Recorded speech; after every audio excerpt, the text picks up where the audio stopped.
નમસ્કાર દર્શક મિત્રો, હું શીતલ મહેતા ન્યૂઝ ઓફ કચ્છમાં આપનું સ્વાગત છે। જોઈએ આજના સમાચાર। અમદાવાદમાંથી 2 કરોડથી વધુની નકલી નોટ સાથે 7 વ્યક્તિ ઝડપાયા। યોગ ફાઉન્ડેશનનું બોર્ડ લગાવેલ કારમાંથી નકલી નોટો પકડાઈ।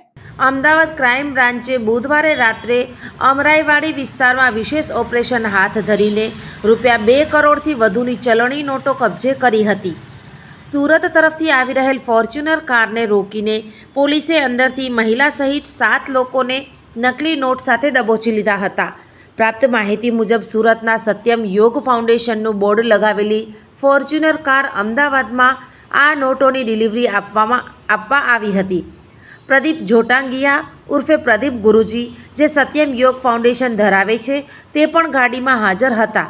રૂપિયા 500ની નકલી નોટોનો મોટો જથ્થો મળી આવતા ક્રાઇમ બ્રાન્ચના અધિકારીઓ પણ ચોંકી ગયા હતા। આ મામલે વધુ ઊંડાણપૂર્વક તપાસ કરાતા ચોંકાવનારા ઘટસ્ફોટ થયા હતા।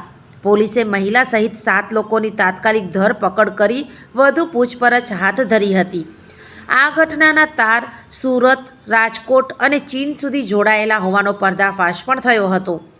અમદાવાદ ક્રાઇમ બ્રાન્ચે પકડેલા આરોપીઓમાં પ્રદીપ જોટાંગિયા ઉર્ફે પ્રદીપ ગુરુજી, રમેશ બાલાર, અશોક માવાણી, ભરત કોટડિયા, દિવ્યેશ રાણા, મુકેશ ઠુમ્મર અને એક મહિલાનો સમાવેશ થાય છે।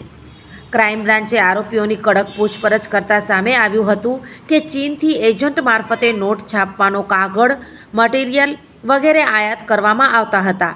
ચીનથી આવતા કાગળમાં પહેલેથી ખાસ સિક્યોરિટી ફીચર્સ સામેલ હોવાનું પોલીસ તપાસમાં ખુલ્યું હતું। ચીનના કાગળ સપ્લાયરને ક્રિપ્ટોકરન્સીમાં પેમેન્ટ કરાતું હતું।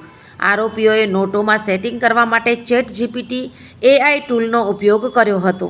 આ નોટો બનાવવાનો મૂળ પ્લાન મુકેશ ઠુમ્મરનો હોવાની વિગતો પોલીસને મળી છે। બનાવીને હેરફેર કરી રહ્યા છે તે ઇનપુટ આધારે અમદાવાદ ક્રાઇમ બ્રાન્ચ દ્વારા ચુસ્તપણેથી અમારા ACP સાહેબ અને PI સાહેબોને ટીમ બનાવીને અમરાઈવાડીની આજુબાજુથી એક ગાડી રોકવામાં આવી અને ચેક કરવામાં આવી। એ દરમિયાન ચેકિંગ દરમિયાન મળેલ કે 2 કરોડથી ઉપર હાઈ ક્વોલિટીના FICN એ લોકો ટ્રાન્સફર કરી રહ્યા હતા। એમ લોકોની આગળની પૂછપરછ કરતાં એમાં 7 આરોપીઓ, જેમાં મુકેશભાઈ ઠુમ્મર, અશોકભાઈ, પ્રદીપભાઈ, રમેશભાઈ, એક મહિલા અક્યુઝડ અને ભરતભાઈ, એ 7 આરોપીઓની પોલીસ દ્વારા અટકાયત કરવામાં આવેલ છે। તે મળતી માહિતી મુજબ અમદાવાદ ક્રાઇમ બ્રાન્ચ દ્વારા તરત સુરત પોલીસનો પણ અવગત કરાવવામાં આવ્યું હતું કે આ લોકો સુરતથી આવ્યા છે અને એમની મદદ મેળવીને ત્યાં સુરતમાં ચેકિંગ કરાવતા ત્યાંથી પણ આપણે જે પ્રિન્ટિંગનો સાજો સામાન હતો એ કબજે કરવામાં આવ્યું છે ને બીજા 28 લાખના high quality fake currency note ઝડપવામાં આવેલું છે। દર્શક મિત્રો, આજે તારીખ 20 માર્ચ 2026 આ હતા આજના સમાચાર। આવતીકાલે ફરી મળીશું, ત્યાં સુધી મને રજા આપશો। નમસ્કાર।